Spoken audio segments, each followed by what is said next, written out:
Good morning guys. Right, we're going to do a very quick video which is going to be a little bit of a rant about this, the Giant Stance 2, but also a little bit of review what I do and don't like about this bike.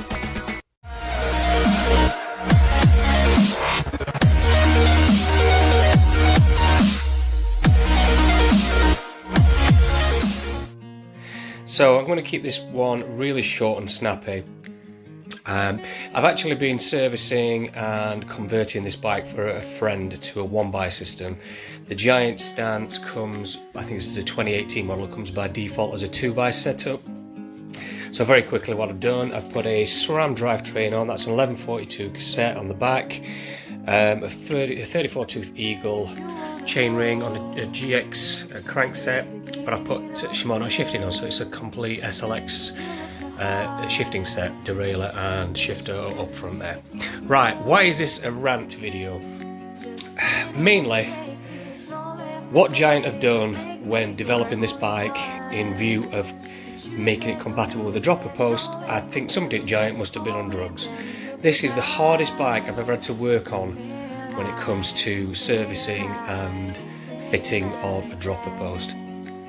There is literally no ports anywhere along this frame for internal routing to actually feed hosing or cables through. You literally have to feed it in there all the way around the bottom bracket and out there. There's no ports on the bottom, there's no ports anywhere.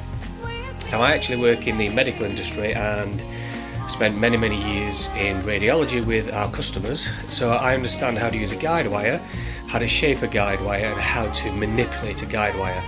The only reason I was able to actually replace the cable and housing on this bike was by taking my time and intricately feeding, manipulating the wire around this corner, around the bottom bracket. It took me a full day to get this dropper post serviced and working. The other thing with the dropper, the bottom end of the actual dropper post, there's no retaining method or mechanism on the end of the post. So unless you maintain tension in the cable all the time, the cable can actually pop out and you can lose function of your dropper post.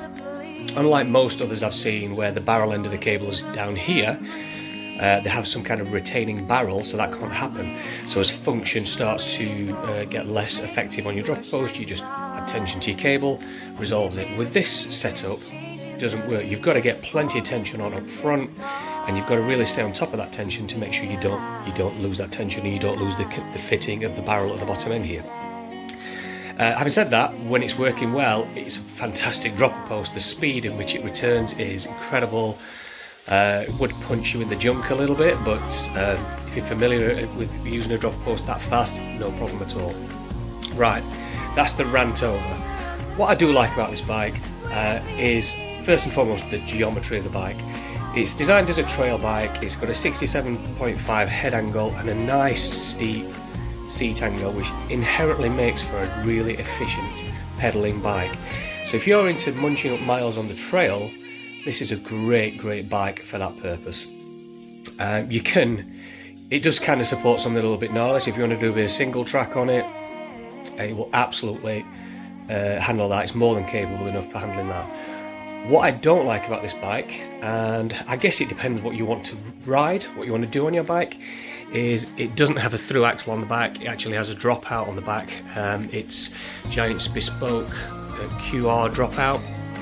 I've seen a few videos where they say it's a little bit flexy on the back end. Honestly, I've had a couple of test rides on it, I can't really tell any difference.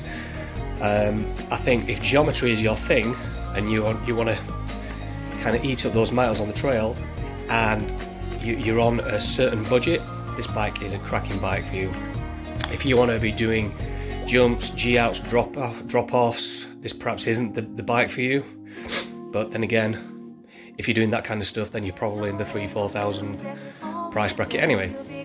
So, like I said, really short, lovely bike, pain in the arse to work on, but I guess if you stay on top of it and keep it maintained, that's not really a problem either.